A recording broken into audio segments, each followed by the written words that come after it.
day of the Omer. It is my pleasure to invite Rabbi Shawna and Isaac Brynjegard-Bialik, whose beautiful artwork you've been seeing on our screens this evening, to share with us some midrashim, some words about our Torah portion, Kedoshim.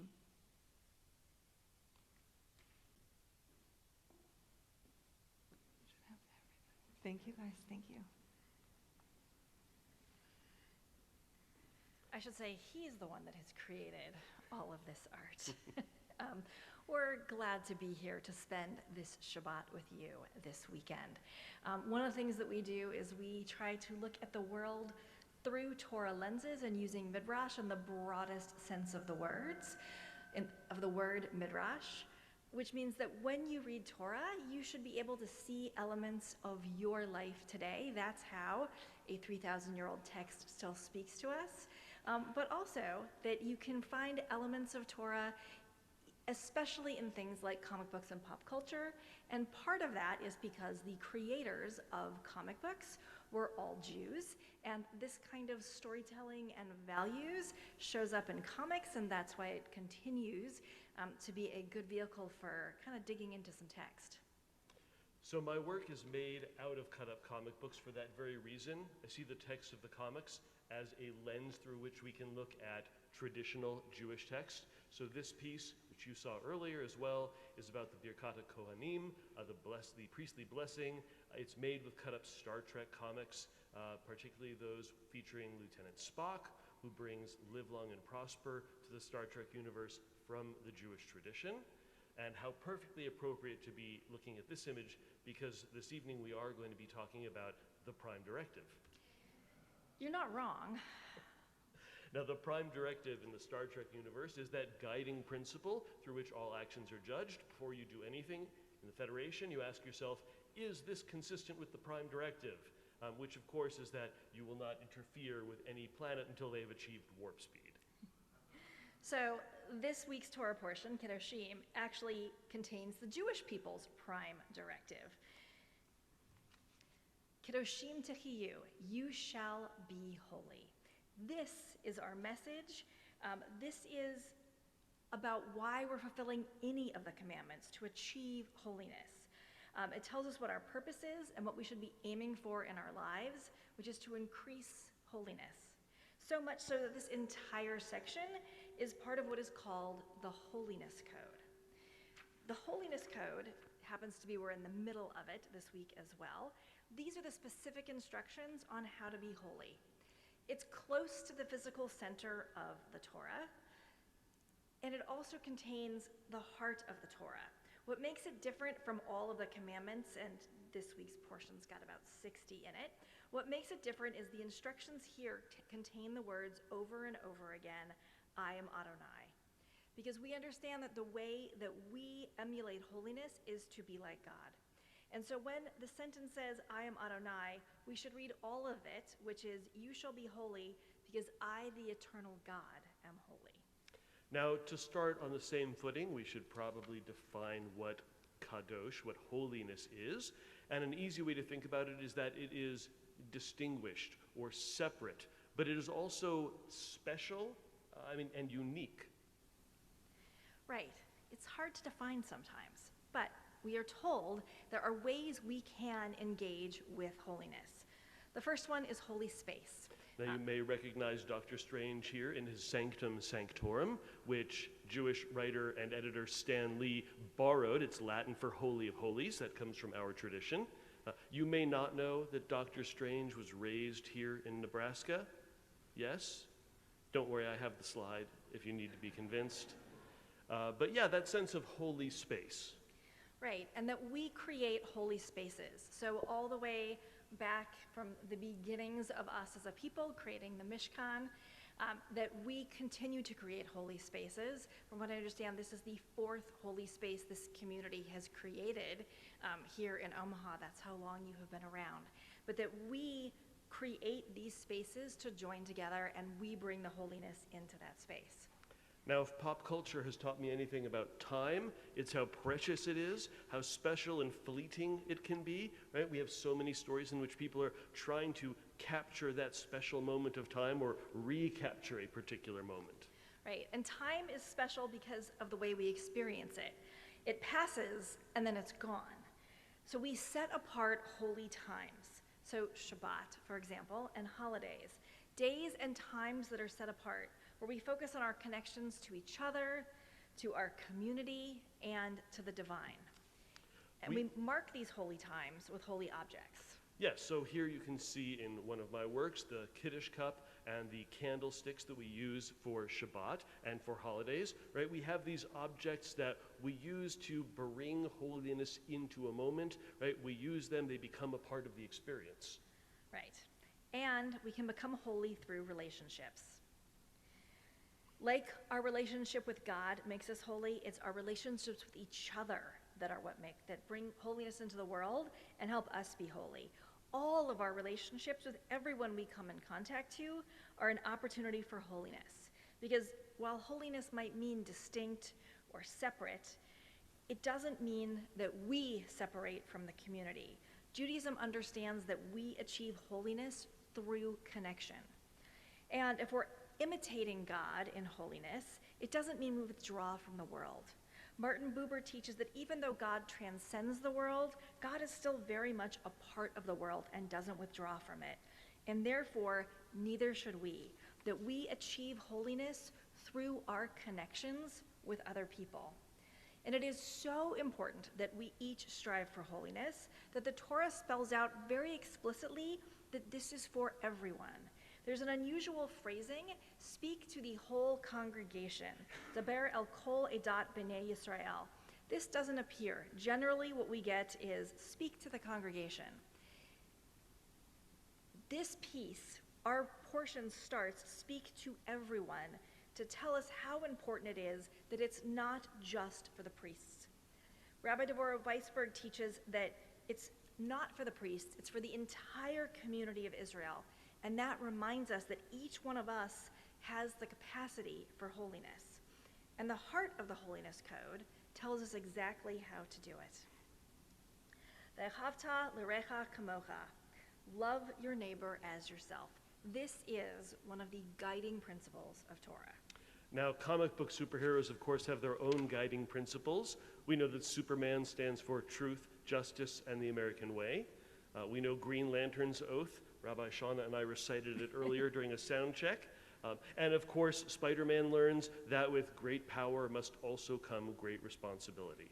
And these are things that these heroes always keep at the forefront of all of their actions. It guides everything that they do. So for us, ve'ahavta l'reach kamocha, love all people as yourself, which is the way we understand it. Rabbi Akiva says this is the fundamental principle of Torah. This is the heart of the Torah within the heart of the Holiness Code. It gets picked up. Rabbi Hillel says basically the same thing. He rephrases it and affirms that this is the central message of Torah. And in case you think that, well, it says neighbor, that means people like us, not everybody. Midrash within the Torah tells us the way we need to understand it is you shall love everyone. It's not just other Jews or people that are like you or even your literal neighbors. When we look a little farther ahead in this portion, it says, you shall love each one for yourself, for you were strangers in the land of Israel. So our sages say, Egypt, sorry, thank you. Our sages teach that when we read these words, the Havta Lo is referring to the same L'reach, that you shall love each one means everyone. And when we say L'reach, the neighbors also means everyone. Because it is truly about everyone. And this commandment, according to the sages, is repeated in some form 36 times, emphasizing both how important and how challenging this can be. And this concept is so important that this is why Moses speaks to the entire community, because this principle contains all the principles of Torah. And the Chatam Sofer, who was writing in Eastern Europe in the early 1800s, which was, I think, about the time the first Jews were coming to Nebraska, teaches us that Judaism tells us that we have to seek holiness within community. It indicates that Torah can only be embraced by the interactions we have with other human beings. Now, of course, with the commandment to love thy neighbor, we all know you cannot force someone to love. If we learned nothing from Aladdin, we should remember that. But what the Torah does give us then are actions that we can take through which we demonstrate a love for our neighbor. And they may not be small, but they're achievable actions. And by bringing these together, right, that's how we demonstrate our love for our neighbor as ourselves. Right. The Torah tells us explicitly what it means to be holy in how we deal with other people. And so in today's world, where you may or may not be a farmer, we still think about this idea of leaving the gleanings of our harvest. That's collecting for food pantries and helping for others in need. But one of my favorites is the next line here is lo tignov, you shall not steal. And Rabbi Barry Block teaches, in the name of a 13th century commentator, Rabbi Jacob ben Asher, that because the commandments not to steal is right after the commandment to leave the gleanings for your harvest, they seem unrelated, and he says no, they're connected, because if you don't leave the gleanings of your harvest, it is as if you are stealing from the poor. And then later in the 16th century, another commentator takes it even further, saying that the corner of your field is already the property of the poor, not the landowner. And so you shouldn't think that you're giving to the poor from your own property or that God despises them, but it is through our own hands that people in need are taken care of. That is how we achieve holiness, through these seemingly mundane interactions of daily life and business.